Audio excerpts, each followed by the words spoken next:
What's going on, Port fans? Welcome back to another video on my channel, and today we're going to be going through my best 22 for round 1.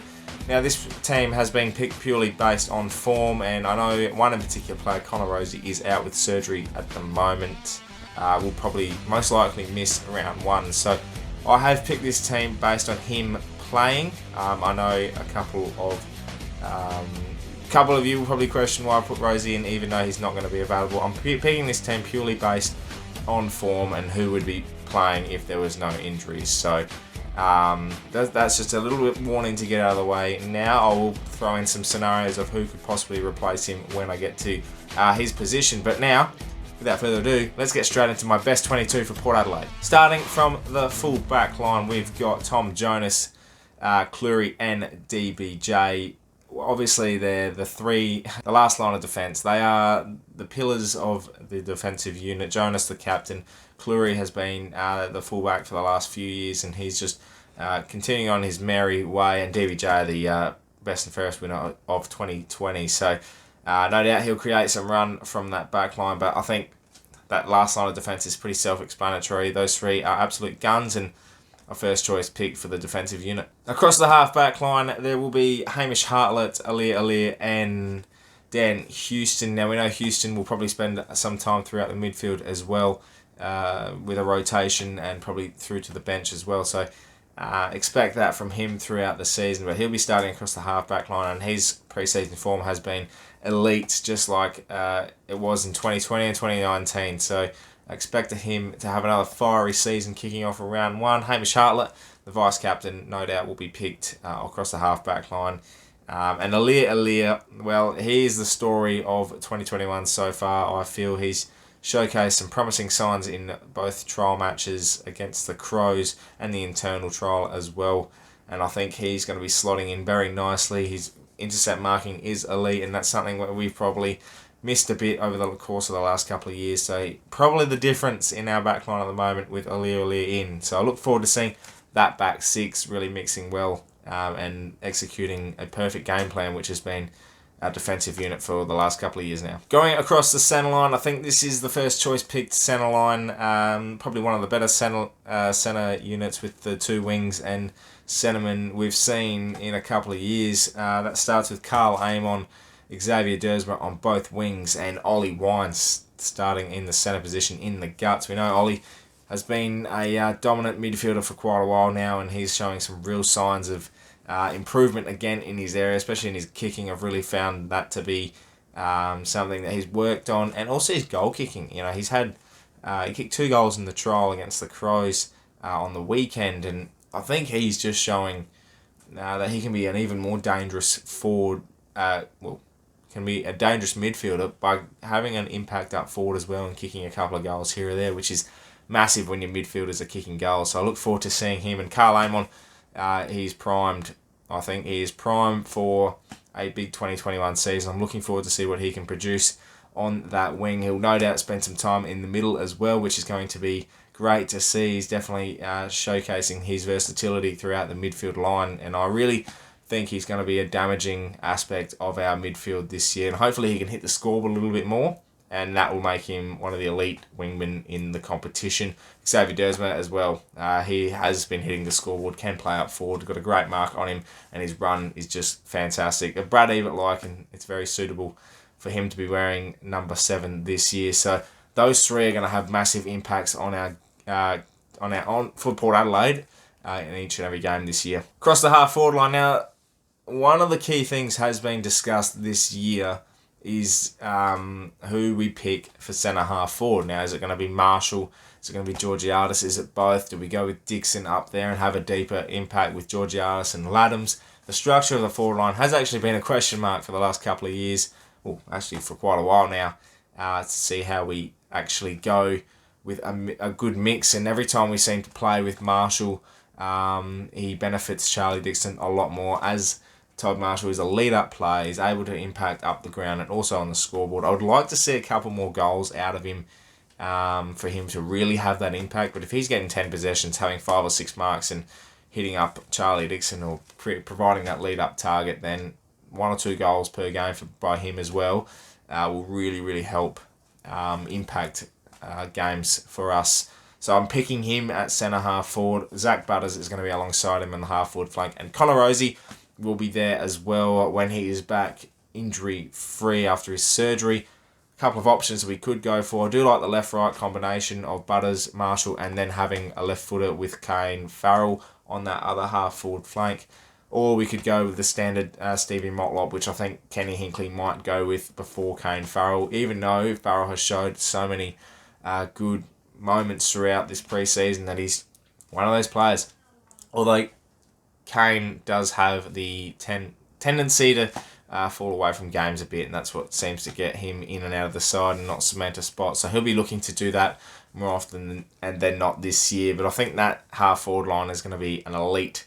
Going to be elite watching throughout the whole of 2021. The full forward line now. This is another one that has had a bit of conversation to see who goes where, who starts on the field, whatnot. But I think listen to these three names.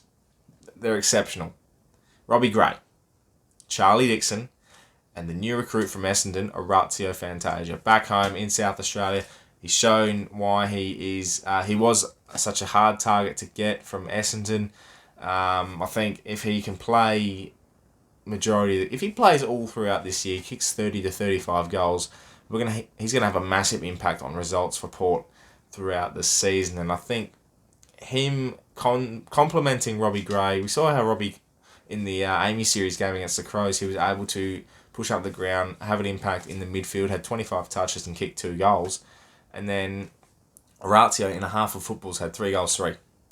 You know, if you're getting 5 goals between Robbie and Orazio in a game of football, that's going to be massive in terms of the result going our way each and every week. So that forward mixture of Butters, Orazio, and Robbie Gray as the smalls with Connor Rozee complementing them as well.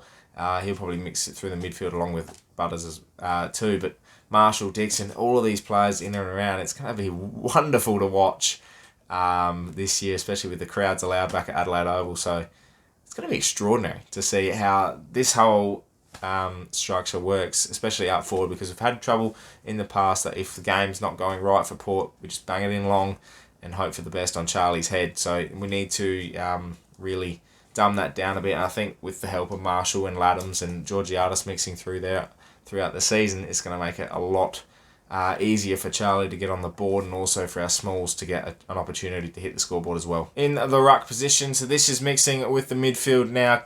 Scott Lysette will be starting as our number 1 ruck. Travis Boak and Tom Rockcliffe are starting in the middle as well. So you have Wines, Boak, and Rockcliffe starting with Lysette in the middle of the ground. All three pretty much inside mids, and Boak has the capacity to run. Doesn't have an explosive pace, but I think his ability to win the clearance and get it inside 50 is going to help massively. And clearances was one of our big victories in last year. The statistics wise we were able to win so many clearances, and when that game of ours is going our way, we'll no doubt dominate our opposition midfielders as well. So, and then we'll complement them with the mixture of Dersma running through their Carl Amon. They've got some pace, and I really feel like they'll be able to contribute well and help out when the rotations start coming through. Rockcliffe was an interesting one. He has been question marked about whether or not he'll make the round 1 side due to his form.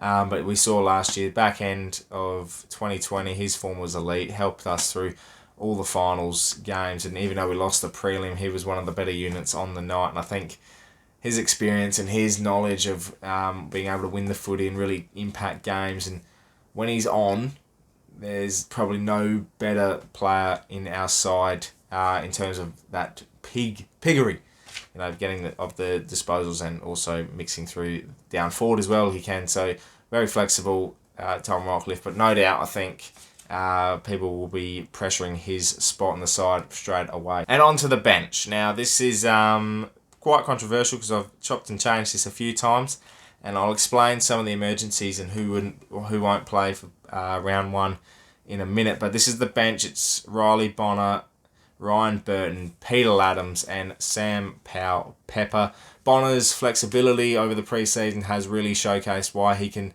push up the ground, and that's why his selection is so intriguing, because left footers are a dime and a dozen in terms of when they have pace and are able to kick it 60 metres on the fly, and he's one of those players, and his role during this pre-season I've been very impressed by, which gets him a round 1 selection. Ryan Burton's form as well in the pre-season has been very, very good, and if he's fit and firing, he is in your best 22. There's no question about that. His usage of the footy is elite, and his defending has really improved one-on-one as well, so he gets a spot.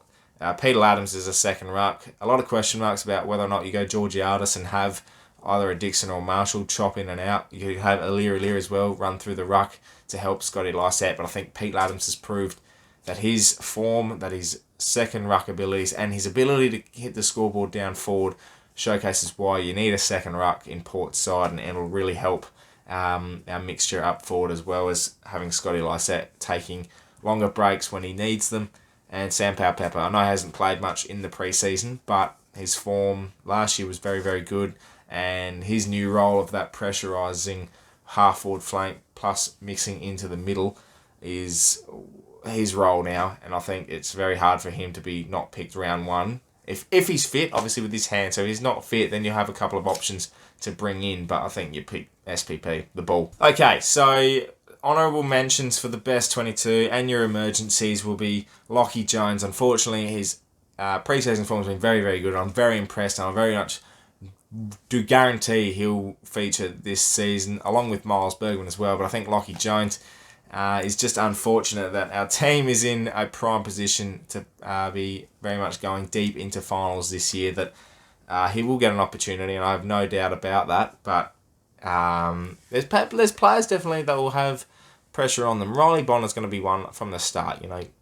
His new role, he's going to have to perform, and whilst we're enjoying what he's doing at the moment, he's going to have to keep that up for 22 weeks. Ryan Burton's the same. I do have question marks over even Hamish Hartlett, whether his body will hold up for each and every round. We know rotations will be a factor this year due to the fact of lower interchanges and also a longer season again. So players are going to get their opportunities this year. There's no doubt about that. And Mitch Georgiades and Kane Farrell are the other emergencies as well. So they'll be, no doubt, having a feature this season. Now, there are a couple of main ones that I think you all have gotten to this stage and thought, hang on, Trent McKenzie was probably our best defender last year, and he's not in your 22. You don't drop your captain. I think Tom Cleary is ahead of Trent McKenzie. I'm very much questioning his body at the moment, and Alir has come out of the blocks firing. He's really showcasing why we indeed wanted him over the trade period, and we've picked him up. And I think now this is an opportunity for Trent McKenzie to work on his game even more and develop again, but question marks are there, and that's why I've picked it based on form, and Alir is just ahead of him at the moment, and I'm just questioning his body at the moment, McKenzie. I know he's a very, very good defender and can play that one-on-one game very good, and that's probably a downfall of Alir. He's still learning his craft as a one-on-one defender, but that doesn't matter. I mean, when you're intercept marking, you don't need to be playing a one-on-one. You're just going to be chopping off the opposition's forward press. So that's why Alir is ahead of McKenzie at the moment. And I think you'll see McKenzie feature again. But round 1, this side's going to be very, very, very good. And against a North Melbourne outfit that's not been particularly impressive across this pre-season, we know they will no doubt feature at the lower end of the ladder. I think this is a prime opportunity for us to make a statement early on, and really, for the 22 to showcase why they're being picked for round 1. This is just my opinion, so I'm not saying this will be the round 1 side. I have no doubt that Kenny and the crew will be very much wondering what they're going to do for round 1, and I hate to be a selector going into that game against North. So I know the right team will be picked, and players and people will definitely question why they aren't in the side, but nonetheless, I look forward to seeing who is picked. This was my best 22 for round 1. I look forward to seeing what you guys think in the comments below. So let me know your 22 and what you think of mine, and I have no doubt some people will give me a bit of a rattle. So let me know in the comments below. Thank you very much for watching. Make sure you subscribe to the channel if you're new for plenty more Port Adelaide and AFL content coming away across this 2021 season. My name is Anthony, and as always, count the pair.